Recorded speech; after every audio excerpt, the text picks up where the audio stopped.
Selamat datang di channel ini dan selamat hari Minggu. Sahabat-sahabatku yang terkasih, pada hari ini gereja merayakan hari Minggu Sabda Allah yang ditetapkan oleh Paus Fransiskus pada tanggal 30 September 2019 yang lalu.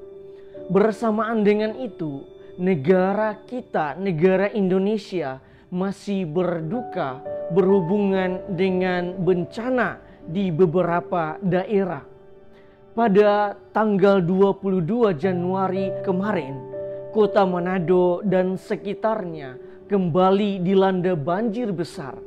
Marilah kita satukan doa-doa kita untuk daerah-daerah yang sedang mengalami bencana. Semoga mereka senantiasa berada di dalam perlindungan Tuhan. Di dalam suasana bencana seperti ini, ada satu hal yang bisa kita renungkan, yaitu hidup manusia di dunia ini adalah fana dan sementara.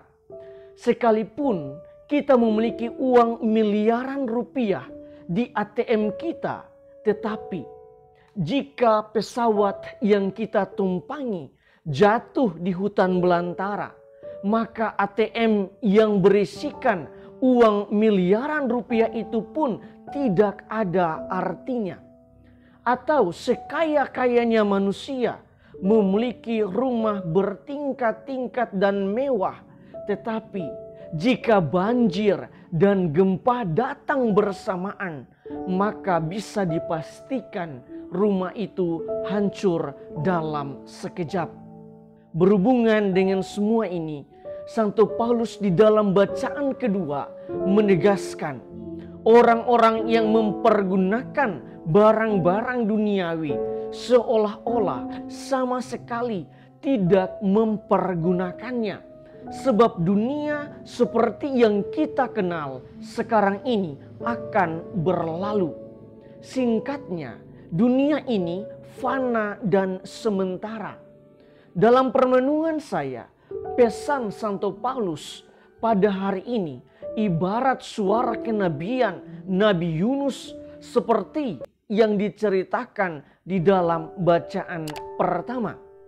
Dengan suara kenabiannya, Nabi Yunus mampu membuat orang-orang Niniwe berbalik dari tingkah laku mereka yang jahat.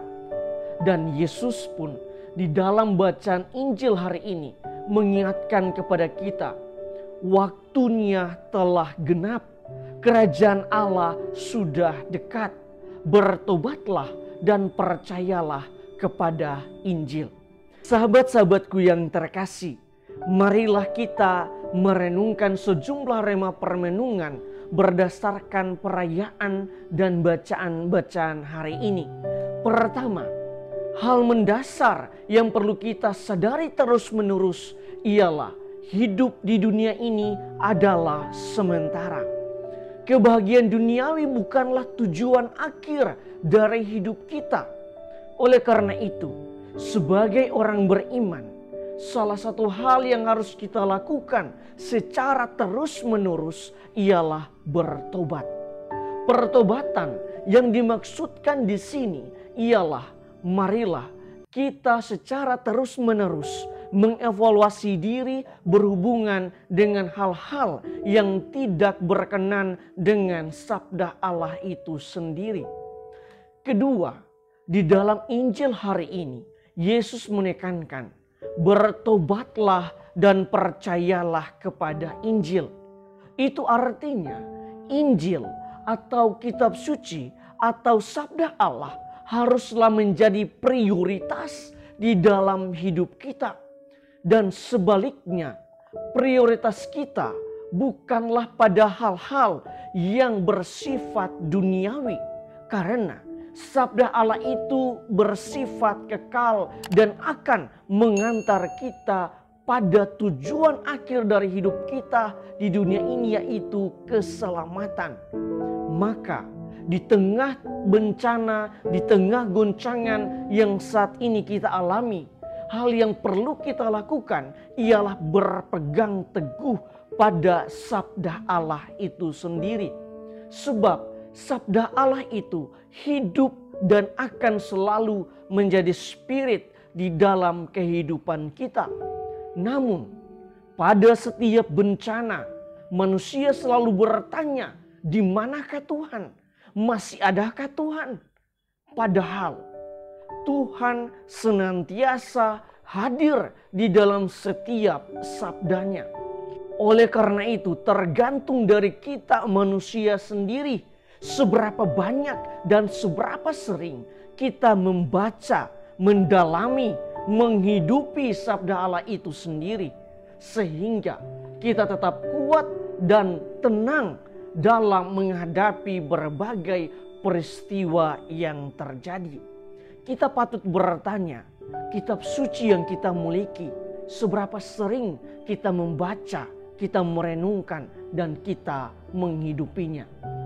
Ketiga, dengan mencintai kitab suci, maka hidup kita pun akan diubah. Mengapa? Karena kitab suci berisikan sabda Allah dan kesaksian-kesaksian orang beriman. Sehingga dari kedua hal itulah kita bisa mengubah hidup kita menjadi lebih baik. Oleh karena itu, marilah kita merenungkan sabda Yesus berikut ini. Yang berbahagia adalah mereka yang mendengarkan firman Allah dan melaksanakannya. Injil Lukas pasal 11 ayat 28. Dan keempat, pertobatan mengandaikan pengampunan. Baik pengampunan yang datang dari Allah ataupun juga pengampunan yang harus kita berikan kepada sesama kita yang telah menyakiti kita. Jika Allah mau mengampuni kita lewat pertobatan yang kita lakukan, maka kita pun harus dengan hati yang tulus mengampuni siapa saja yang telah menyakiti hati kita.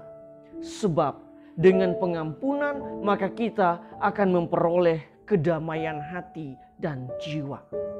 Tuhan memberkati kita semua.